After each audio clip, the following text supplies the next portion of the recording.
பசுமையுடன் என் மனதில் நிற்கும் கோதண்டராமன் என்னும் கற்பகத்தின் கீழே நன்றாக நல்லின்ப நயம் கமழ வாழ்வேன்.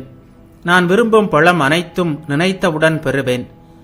தந்திரமாய் நீ கொடுக்கும் சாரமில்லா கனியை தருக என கையேந்தும் இரவலனும் நானோ. வெந்துயர காஞ்சிரங்காய் நீ சுவைக்கவிட்டு வெளியேறி போகிறாய், அதிவேகம் கொள்வேன். குருதேவர் இந்த பாட்டை பாடினார். மறுபடியும் அதே சமாதி, அசைவற்ற நிலை. இதுவரை அவருடன் சேர்ந்து வேடிக்கை வினோதங்களில் ஈடுபட்டிருந்த பக்தர்கள் அந்த அற்புத நிலையை கண்கொட்டாமல் பார்த்து கொண்டிருந்தார்கள். குருதேவரின் சமாதி நிலையை காண்பது இது இரண்டாவது தடவை. நீண்ட நேரத்திற்கு பிறகு சமாதி கலைய தொடங்கியது. குருதேவரின் திருமேனி பழைய நிலைக்கு திரும்பியது. முகத்தில் புன்சிரிப்பு தோன்றியது.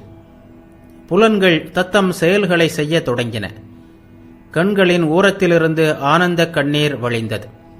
வாய் ராம் ராம் என்று உச்சரித்தது.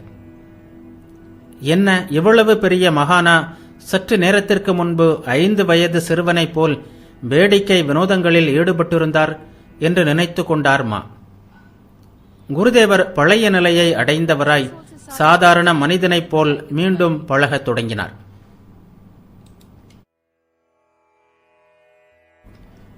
மாவையும் நரேந்திரரையும் பார்த்து, நீங்கள் இருவரும் ஆங்கிலத்தில் தர்க்கம் செய்யுங்கள், நான் கேட்கிறேன் என்றார். மாவும் நரேந்திரரும் சிரித்தனர். பிறகு இருவரும் பேச ஆரம்பித்தனர். ஆனால் பேச்சு வங்க மொழியிலேயே நடந்தது.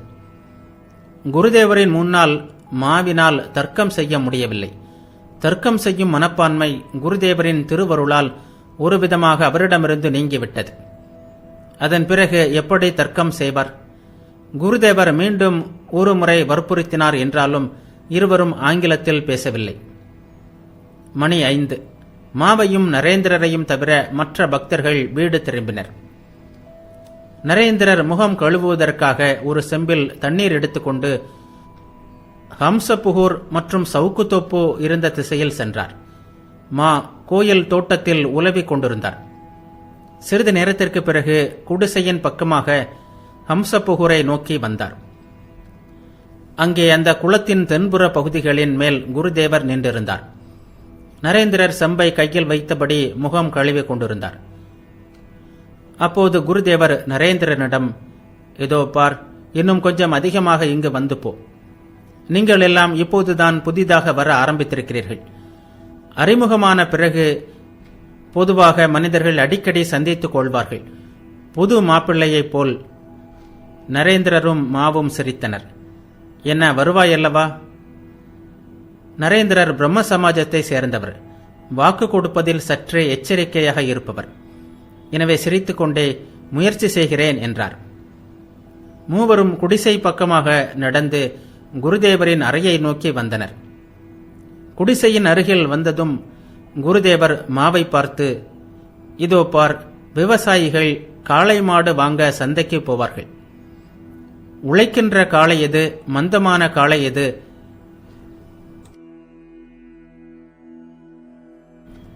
என்று அவர்களுக்கு நன்றாக தெரியும்.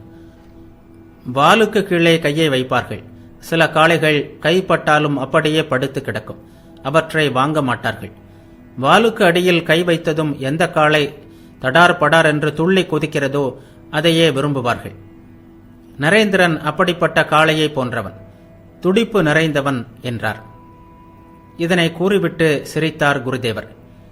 பிறகு தொடர்ந்து கூறினார், இன்னும் சிலர் இருக்கிறார்கள், நனைந்த அவல் போன்றவர்கள். துடிப்பில்லை, துணிச்சல் இல்லை, உள்ளே எதுவும் இல்லை. சந்தியா வேளை ஆயிற்று. குருதேவர் இறை எண்ணங்களில் மூழ்க ஆரம்பித்தார். மாவிடம், நீ நரேந்திரரிடம் பேசிப்பார், அவன் எத்தகையவன் என்பதை எனக்கு சொல் என்றார். கோயிலின் தீபாராதனை நிறைவுற்றது. சிறிது நேரம் தேடிய பிறகு நரேந்திரரை முற்றத்தின் மேற்கு பகுதியில் சந்தித்தார். இருவரும் பேச ஆரம்பித்தனர். தான் கல்லூரி மாணவன், சாதாரண பிரம்ம சமாஜத்தை சேர்ந்தவன் போன்ற விஷயங்களையெல்லாம் நரேந்திரர் கூறினார்.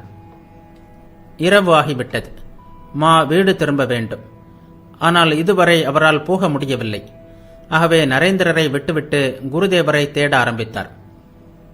குருதேவரின் பாடல்களை கேட்டு உள்ளம் பூரித்திருந்த மா மேலும் அவரது பாடல்களை கேட்க விரும்பினார். பல இடங்களில் தேடிய பின் இறுதியாக காளி கோயிலின் முன் மண்டபத்தில் அவர் நடந்து கொண்டிருப்பதைக் கண்டார். கோவிலுக்குள் காளியின் 2 பக்கங்களிலும் விளக்குகள் எரிந்து கொண்டிருந்தன. அந்த பெரிய மண்டபத்திலும் மங்கிய ஒளியுடன் ஒற்றை விளக்கு ஒன்று மினுமினுத்துக் கொண்டிருந்தது. இருளும் ஒளியும் கலந்ததோர் அற்புத காட்சியில் மண்டபம் மிளிர்ந்தது. மா குருதேவரின் பாடலை கேட்டு தன்னை மறந்தார். மந்திரத்தில் கட்டுண்ட பாம்பு போல் ஆனார். தயக்கத்தோடு குருதேவரிடம், இன்று